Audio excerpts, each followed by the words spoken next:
and good afternoon, ladies and gentlemen. I would like to tell you about Asperger syndrome, a mental difference very near and dear to my heart, as I actually am an Asperger, or if you would prefer, an Aspergian, a Aspergite, a person of Asperger, etc.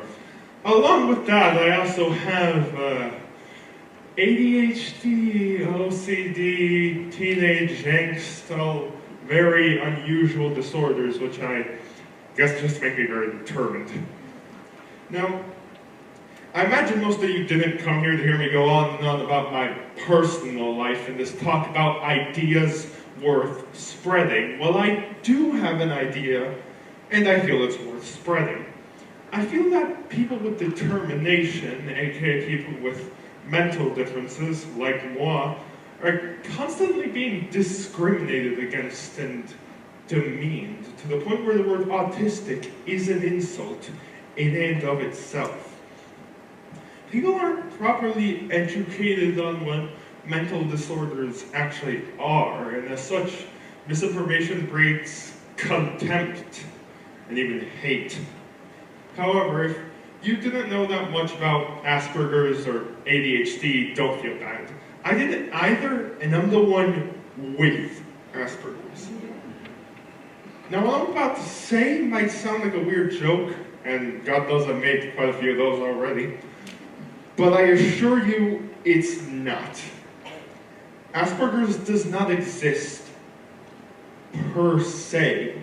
It's a part of the autism spectrum, a spectrum of autistic disorders. You see, in 2013, the APA, or American Psychiatry Association, decided to take 4 different conditions: autism, Asperger's syndrome, childhood disintegrated disorder, and PDD-NOS, and just stick them all under the same spectrum with the intention of making it easier for doctors to diagnose them. They decided to moralize their decision in DSM-5, which, get this, stands for Diagnostic and Statistical Manual of Mental Disorders, 5th edition, DSM-5. Let me tell you, I pity the man who had to put that on a book cover. So the manual states that Naspy's strengths can include, strengths and weaknesses that is, remarkable focus and persistence, an aptitude for recognizing patterns, and an incredible attention to detail. However, we also have hypersensitivities to light, sounds, tastes, etc., difficulty with the give and take of conversation, difficulty with nonverbal communication skills, distance, wireless, tone, etc., and uncoordinated movements, or as it's more colloquially known, clumsiness, anxiety, and depression. So, yeah, there's that.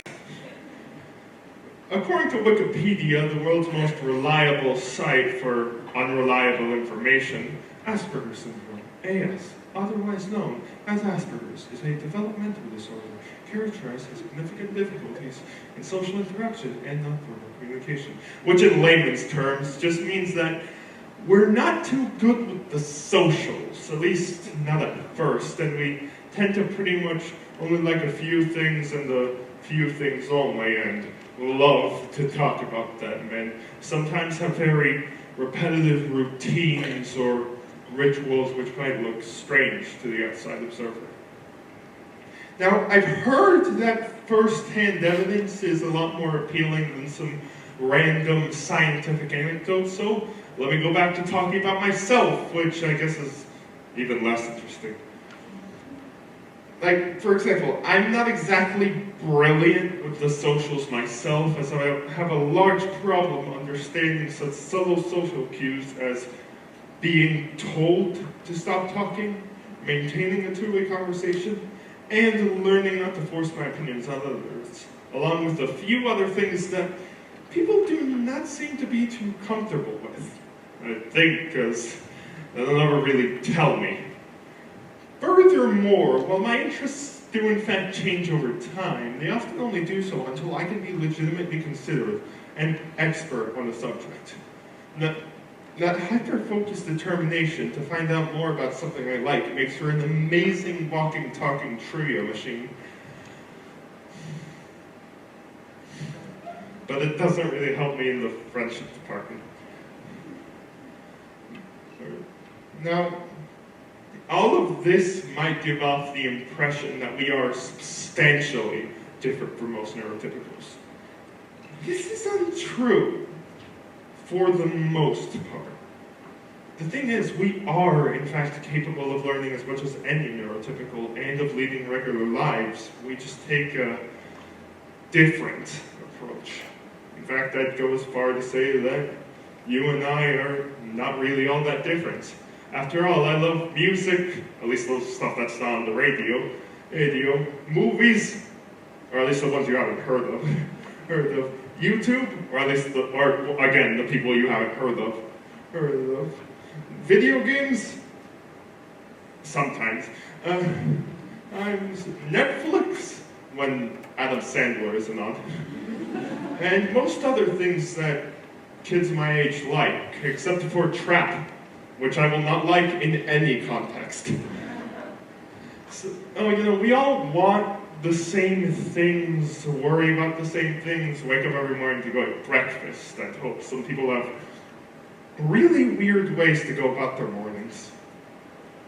We just carry out these things in a different way, and the more people actually understand these differences, the more we as a species can understand that we have a lot more similarities than differences, but neither our differences nor similarities are bad nor good. A lot of the misinformation about us comes from our stereotypes in television and film. That stereotype being that we are sociopaths with incredibly high intelligence and an ability to communicate with people, and huge nerds. Sound familiar? You can't compare me with him! I'm a lot more handsome! Some of these stereotypes are meant to be positive. They are still stereotypes and unrealistic ones. In reality, we're not that different from anyone in this room. We just do things differently, which, to be fair, everyone does to some degree.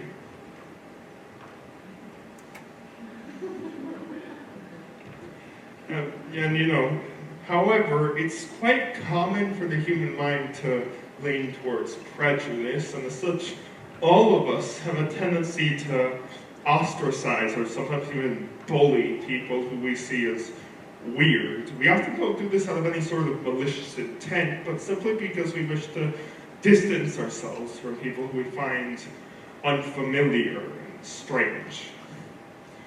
Well, unfortunately, that ostracization can lead to a laundry list of emotional or mental problems, up to and including serious anxiety and even depression. For example, I've had to deal with occasional bouts of depression due to having an increasingly pessimistic and cynical worldview created from feeling excluded, the fact that I think everyone just thinks I'm weird and that social interactions just this inherently stressful thing for me. This anxiety usually pushes people to hide in their safe zones, whether it's video games, music, even vice, all of which makes them look weird if they do it all the time, and so the cycle repeats. At least that's what my therapist says. And I wouldn't want you to get the idea that this school of ours isn't trying to help me in any way. They are. The counselors actually give me quite a bit of assistance. Assistance that might look like pampering to you, but it's mostly there to help us adjust to a school made by neurotypicals, to my knowledge, for neurotypicals. But the problem that people like me face isn't really about academics. It's about discrimination. Now, how do we solve this?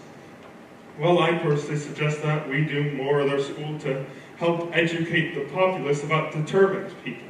So, how's about we educate with a school board's heaven and the students' hell, one extra class? Let's take a specific part of moral education, like a minuscule unit. This unit would help focus on disorders and differences, which would help educate the general public about people on the autism spectrum. So, folks, I'm Texan, I get to say that. As I've just shown, Aspers are human beings, ones with hopes and dreams, ones who simply act differently, and how you treat us can have a huge impact on our lives. So we don't ask to be treated completely differently than other people, not as some charity case to be pitied, but simply as another person. After all, aren't we all a bit different? It's what makes us human, after all.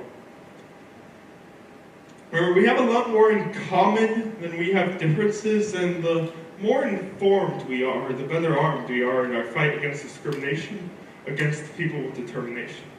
So the next time you find yourself a so-called weirdo, give a helping hand, and you might have just earned yourself a new friend. Or at least someone who can tell you the names of every single actor on Breaking Bad without having seen a single episode. Thank you.